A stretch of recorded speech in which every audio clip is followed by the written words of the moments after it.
오늘 우리가 나눌 말씀은 마태복음 25장 1절로 3절의 말씀.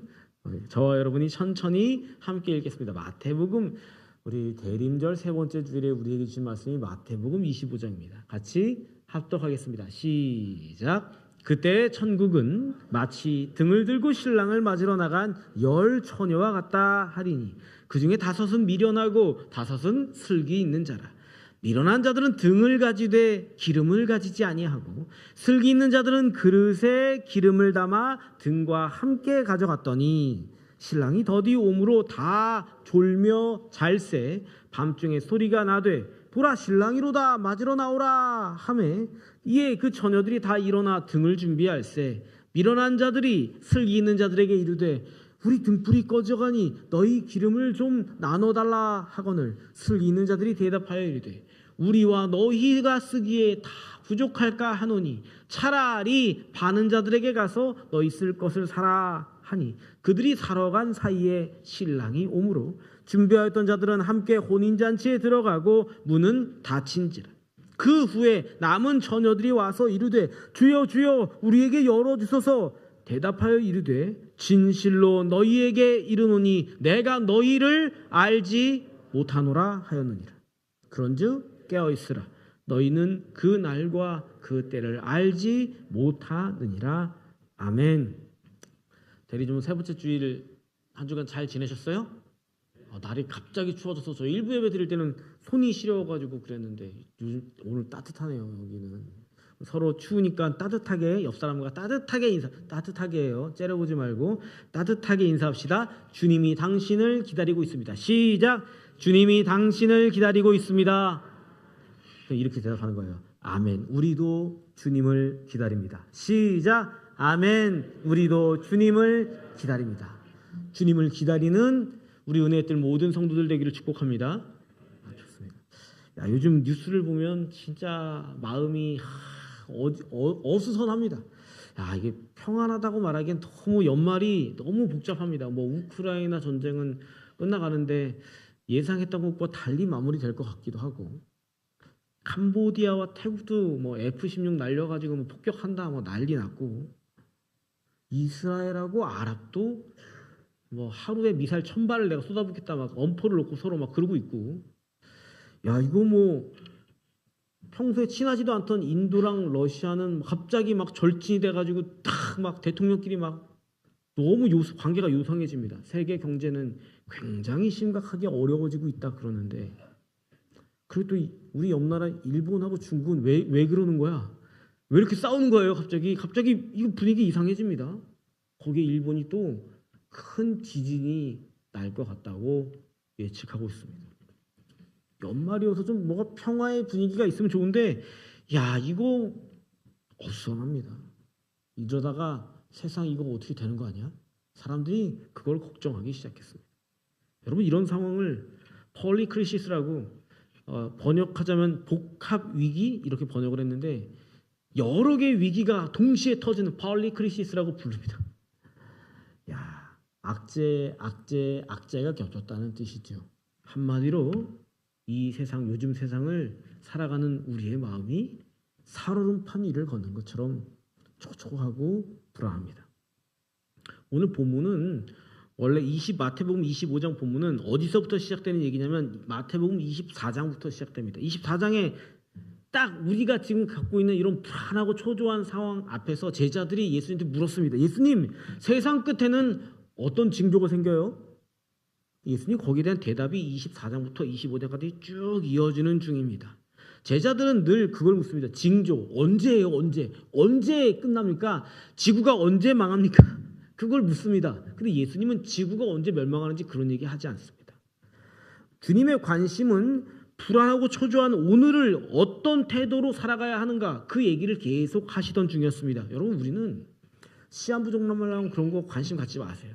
예수님이 관심 갖는 걸 예수님의 제자들인 우리는 관심 가져야 합니다. 우리가 이 예수님께서 하시는 맥락 가운데서 오늘은 우리가 너무 잘 아는 10 처녀 비유를 통해서 이 불안하고 또 살얼음처럼 불안하기만 한 오늘의 이 현실을 이겨내는 믿음의 능력이 바로 기다림입니다. 기다림이라는 것을 주목하고자 합니다. 먼저 오늘 본문에 열 처녀 비유가 나오기 전에 이 얘기가 왜 나왔는지 맥락이 있어요. 그 맥락으로 돌아갑시다. 마태복음 24장 37절로 39절 시작. 노아의 때와 같이 인자의 임함도 그러하리라. 홍수전에 노아가 방주에 들어가던 날까지 사람들이 먹고 마시고 장가들고 시집가고 있으면서 홍수가 나서 그들을 다 멸하기까지 깨닫지 못하였으니 인자의 임함도 이와 같으리라. 노아의 때 무슨 일이 있었대요? 그때부터 이 얘기가 시작되는 거예요. 노아의 때 사람들이 뭘 했대요? 뭐 흉악한 범죄를 저질렀대요? 아닙니다. 성경은 그냥 그들이 먹고 마시고 장가들고 시집가고 아주 평범한 일상을 살고 있었답니다. 여러분, 평범한 일상을 사는 게 문제냐? 그렇지 않습니다. 그런데 문제는 그 일상에만 빠져서 현재에만 빠져서 살고 있었다는 겁니다. 그래서 사람들은 하나님의 관심사인 관심이 없어. 내 오늘에만 관심이 있어. 내가 받을 거, 내가 오늘 어떻게 살 거, 그거에 관심만 가지고 살았던 결과가 노아의 때라는 거죠. 우리 사자성어의 옛말에 거안사위라는 말이 있어요. 거안사위. 거안사위가 뭐냐면 거주하다, 편안함에 거주할 때 생각하다, 위태로운 것을 생각해야 한다, 이런 뜻입니다. 고사성어 다 긴 얘기 다 차지하고 내가 편안하게 지낼 때 위태로울 때를 준비하고 생각하고 살아야 한다, 그런 뜻이죠. 그게 지혜로운 거 아닙니까? 여러분, 신앙생활도 마찬가지입니다. 많은 신앙인들 보면 신앙인들 중에는 오직 오늘 이 순간에만 관심 있는 사람들이 무지하게 많습니다. 내가 내 입에 들어가는 거, 내가 뭐 하는 거, 내가 무슨 하고 있는 내 관심사, 내 것만 목사님, 그럼 내 것만 관심 있지 놈의 것까지 관심 있으면 그 오지랖 넓게 그 뭐 하는 겁니까? 그런 뜻이 아닙니다.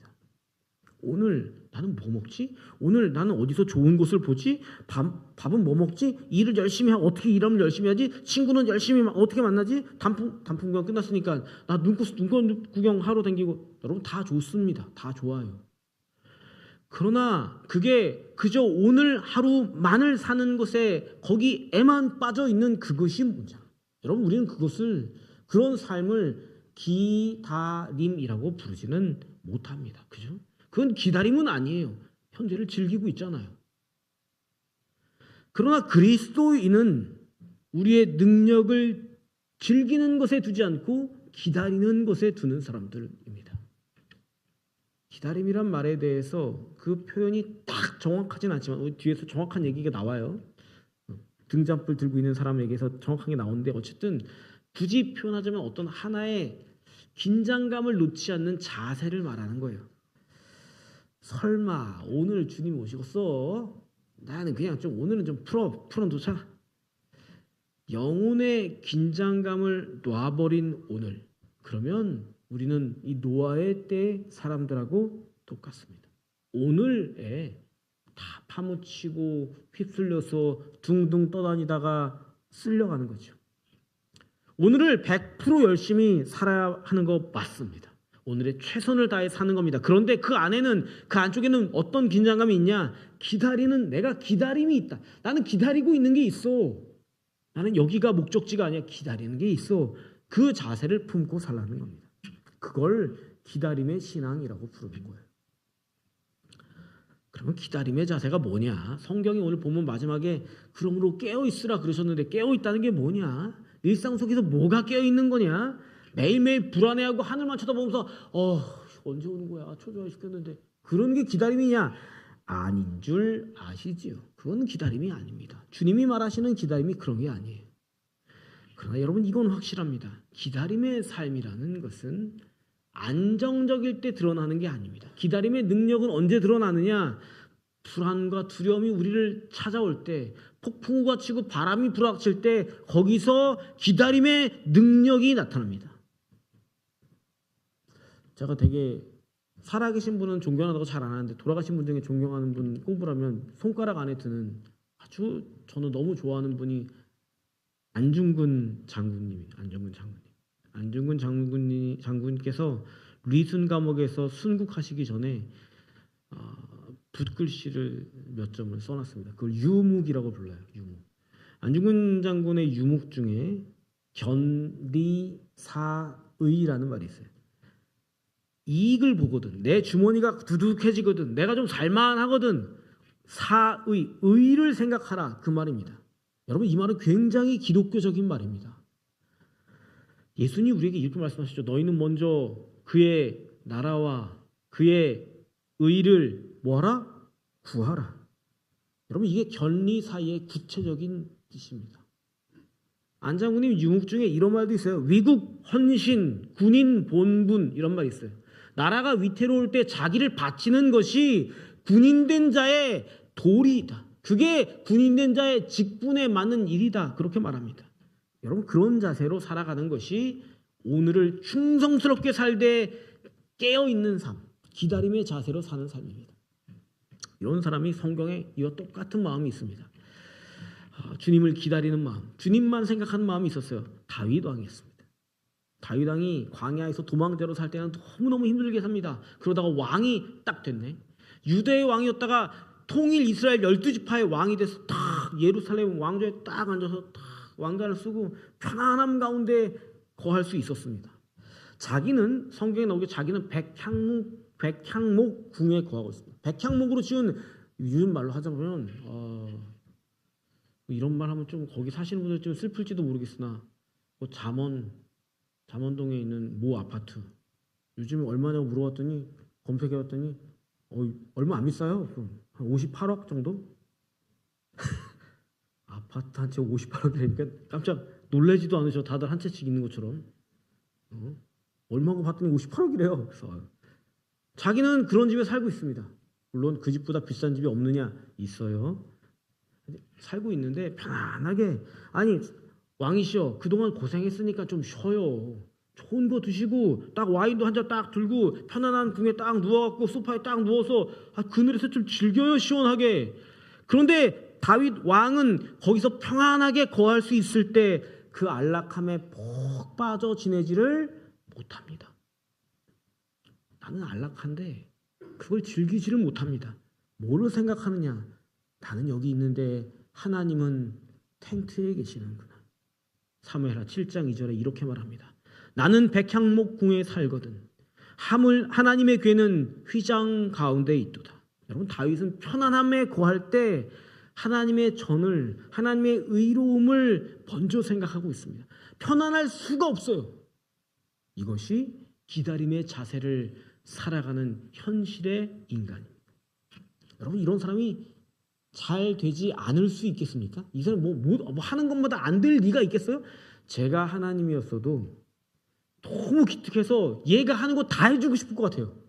안 그래요? 안 그러구나. 다윗이 성전을 지어드리려는, 아직 성전을 짓지도 않았어요. 지을 돈도 없어. 아직 한 푼도 없어요. 근데 그 마음만 그렇게 있는 거예요. 그 간절한 마음이, 내가 여기 살아도 되나? 이 집을 내드릴까? 다윗이 그 마음 갖고 있으니까 하나님은 그걸 너무 기뻐하시면서 도리어 다윗에게 내가 너를 위하여 집을 지어주마. 내가 너의 가문을 영원히 대대로 지켜주마. 다윗이 그 뒷장 가면 사무엘하 8장에 가면 다윗이 이런 말을 듣습니다. 다윗이 어디로 가든지 여호와께서 이기게 하시니라. 여러분, 이게 기다림의 믿음을 가진 사람의 현실을 살아가는 실력입니다. 우리가 현실의 이익과 오늘의 안락함에 파묻혀 있지 않고 안장군님처럼 다윗처럼 하나님의 의를 구하며 깨어있을 때 하나님은 우리 현실을 주님 손안에 탁 드시고 책임져 주시는 겁니다. 우리가 주님의 나라를 고민하면 주님은 우리 인생을 향해서 움직여 주십니다. 우리 인생을 승리로만 이끌어 가시는 거예요. 오늘 본문으로 갈까요? 오늘 본문인 열처녀 비유 봅시다. 우리 너무너무 잘 알죠. 주일학교 때부터 귀에 못이 박히게 들었던 거 아닙니까? 지혜로운 5처녀와 미련한 5처녀 이야기. 여러분, 근데 중요한 거는 이 10명의 처녀 모두가 결말이 정해져 있는 상태로 살고 있습니다. 그죠?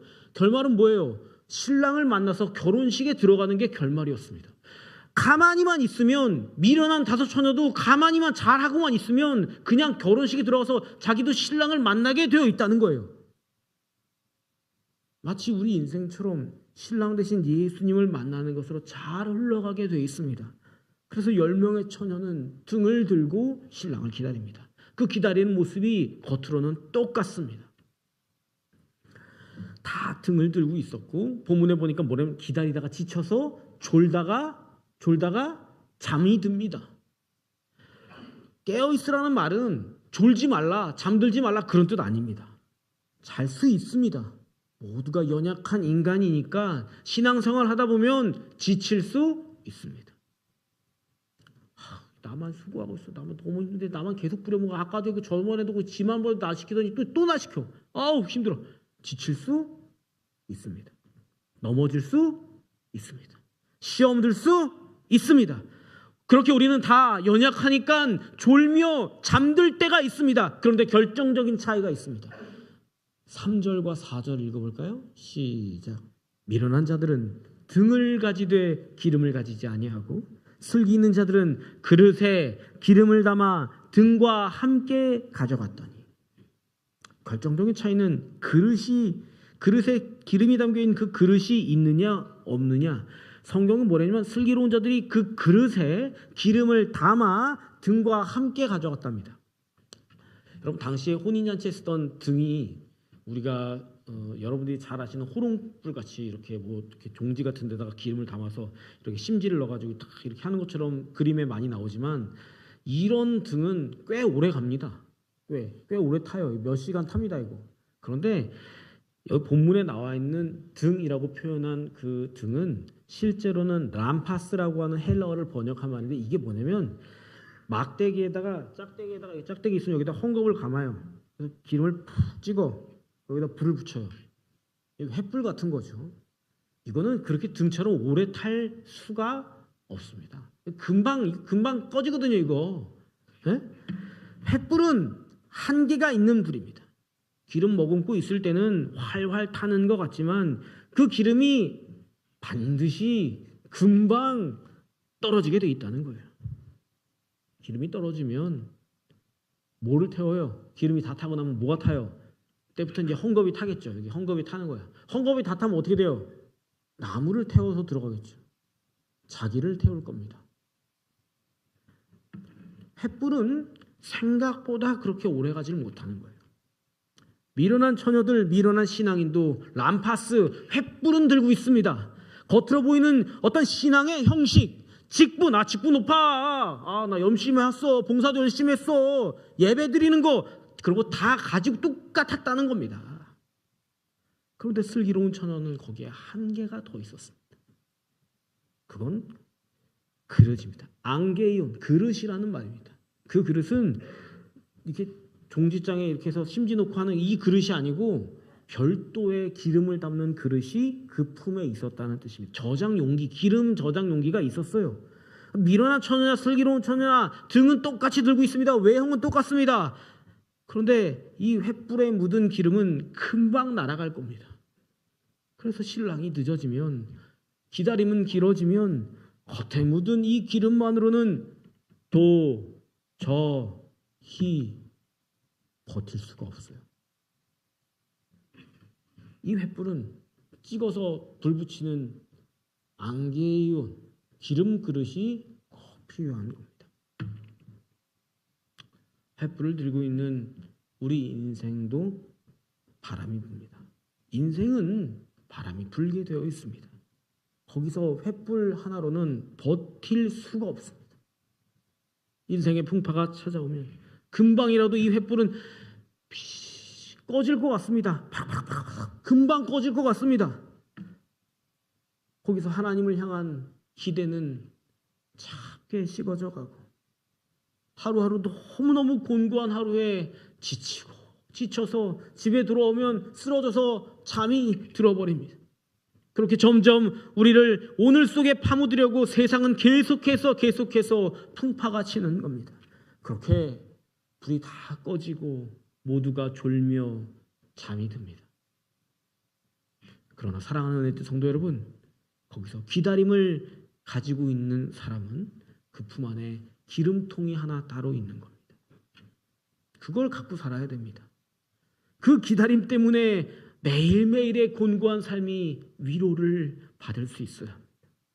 그 기다림 때문에, 이 간절한 기름통 하나 때문에 우리 하루는 믿음으로 다시 불타오르게 될 거라는 것을 기억해야 합니다.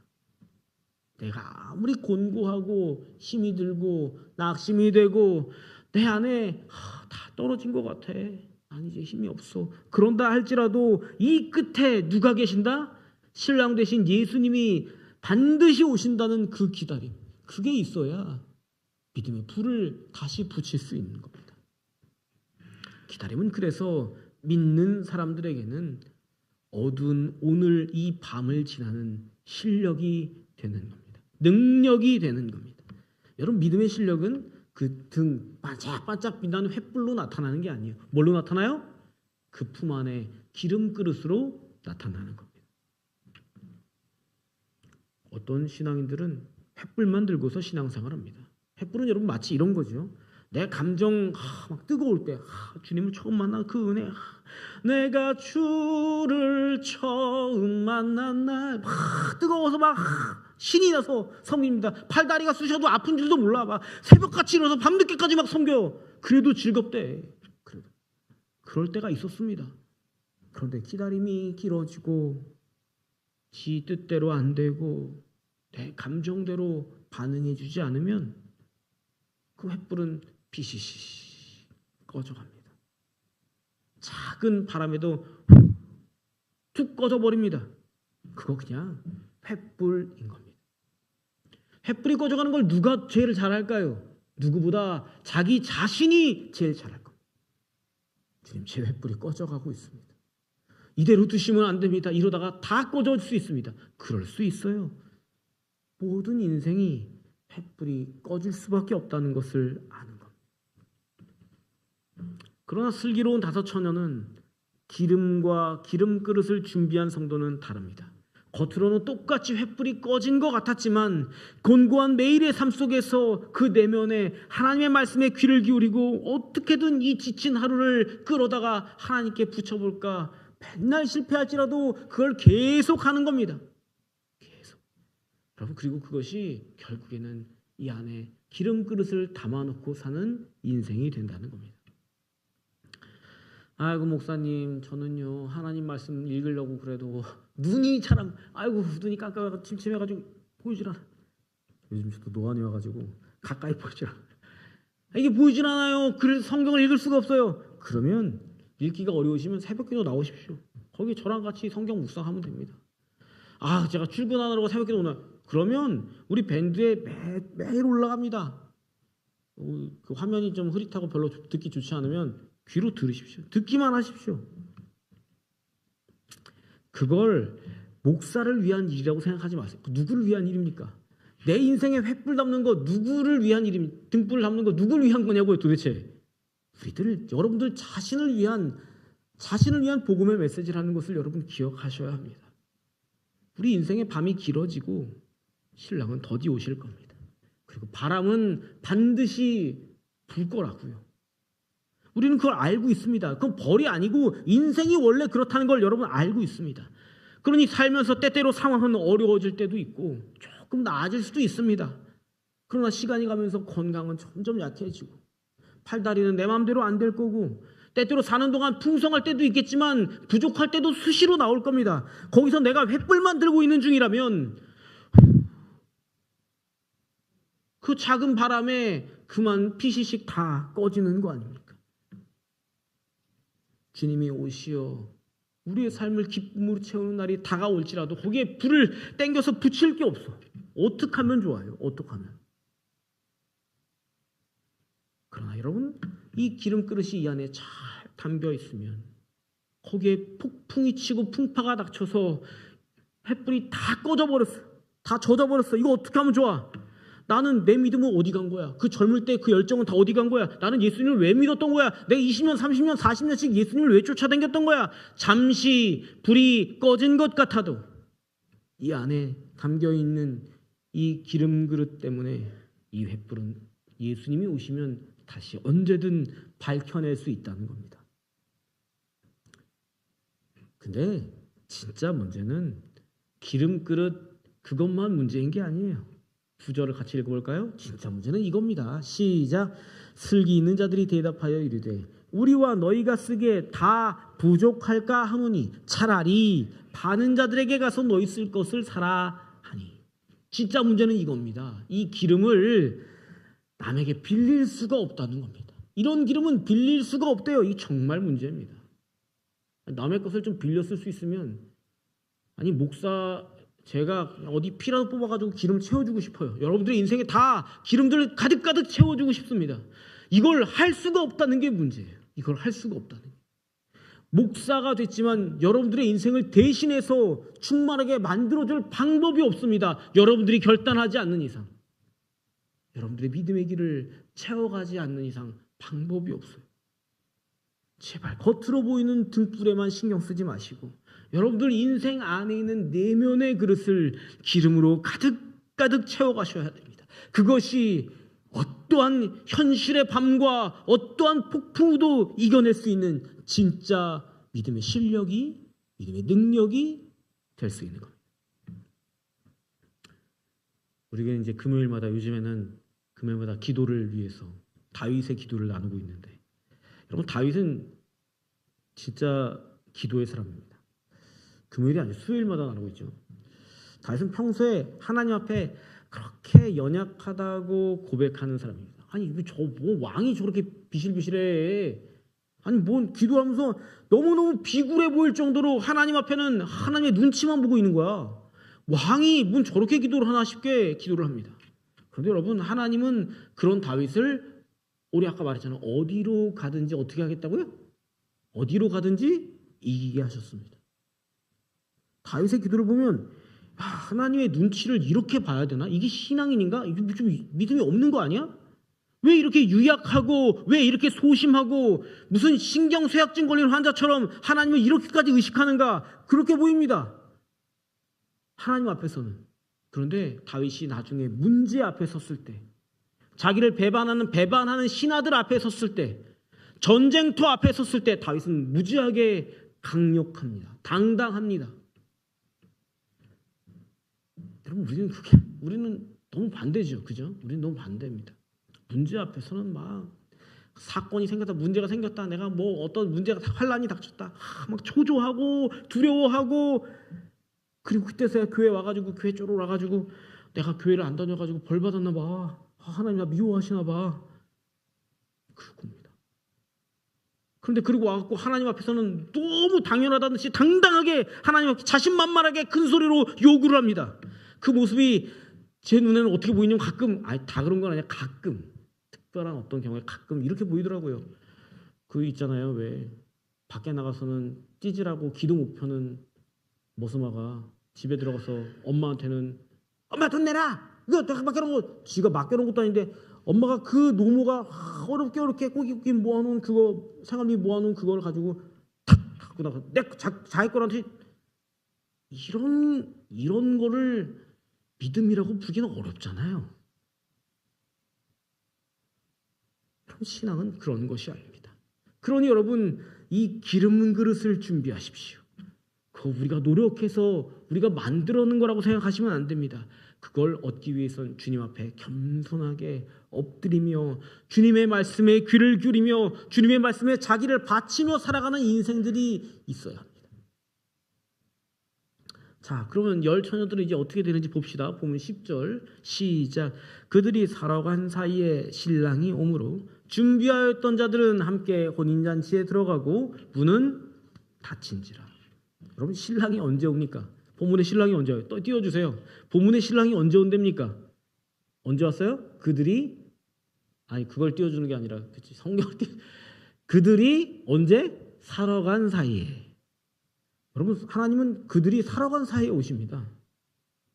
여러분, 인간의 모든 기대와 능력이 끝난 자리 이후에 주님이 오신다는 겁니다. 여러분들의 우리의 인내심이 바닥나고 나면, 끝장났어, 그러면 오신다는 겁니다. 우리가 지난주에 나눴던 것처럼 내 잔치에 포도주가 딱 떨어지고 나면, 내 인생의 기름이 똑 떨어지고 나면 그때 오신다는 겁니다.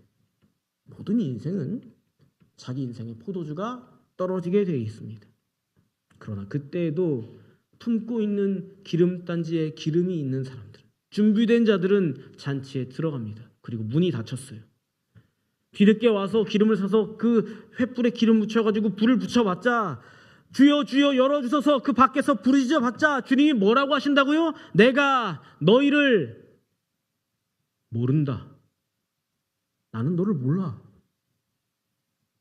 주님의 이 말씀이 너무 야박하게 들렸어요. 저는 이 구절을 묵상할 때마다 와, 주님이 이렇게 야박하다고? 이렇게 차갑다고? 너무 무섭습니다. 여러분, 제가 이 말씀을 가만히 묵상하면서 생각하면서 다다른 결론이 이거예요. 우리 병원에 가면 어떤 위급 환자가 발생했어요. 막 심장 마사지를 막 합니다. 그러면서 뭐라고 말하면 골든타임을 놓쳤습니다. 골든타임을 놓치면 명의가 와도 살릴 수 있어요, 없어요? 그거는 어떻게 하면 좋아?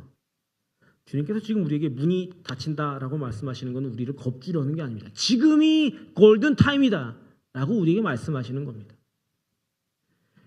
너무나 다급하게 우리들에게 요구하시는 거, 야 이제 그만 해차라고, 그만 딴 데 보고 이제 기름 그릇 준비해야 한다.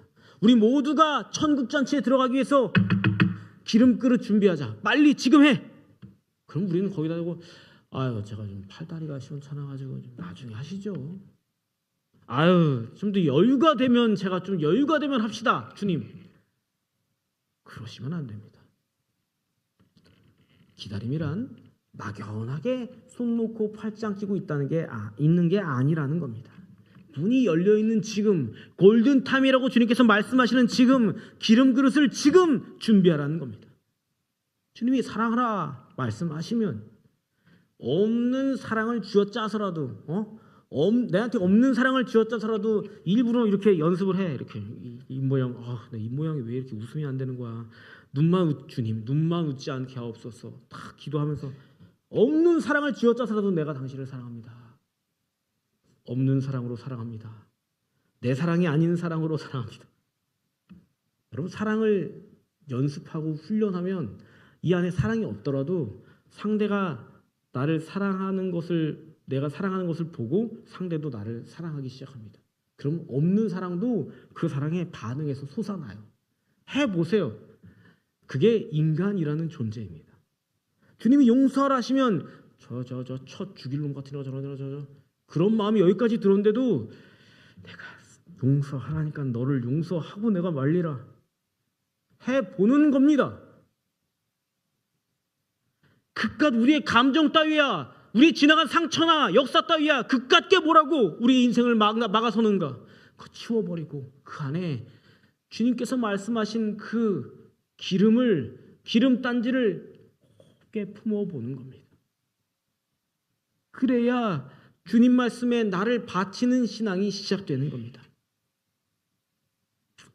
때로 이런 분도 계실 거예요. 목사님, 제가요 조금만 젊었 쓰면 내가 할 것을 내가 조금만 더, 목사님 제가 조금만 일찍 알았으면 그렇게 안 했을 것을 후회를 하시는 분이 계실지도 몰라요.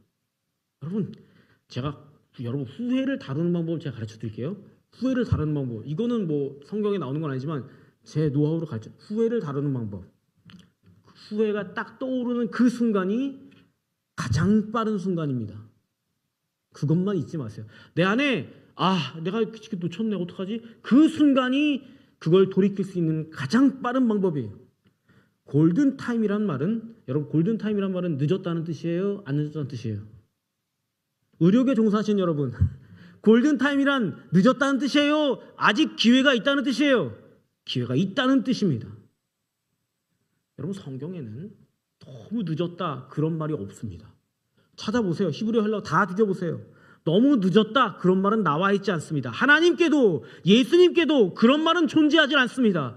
주님께서 우리에게 말씀하시는 그 날, 그 순간, 그때가 나를 위한 골든타임입니다.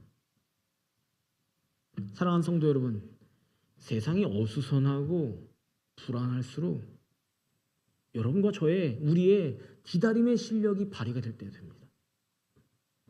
사람들은 어수선하고 불안하면 막 초조해하고 미래가 불안해서 막 쩔쩔매고, 어떻게 하면 더 계획을 세워갖고 이거 더 단단하게 할까, 별의별 방법을 다 고수하고 그걸 궁리하고 있을 겁니다. 그러나 우리에게 누가 있냐?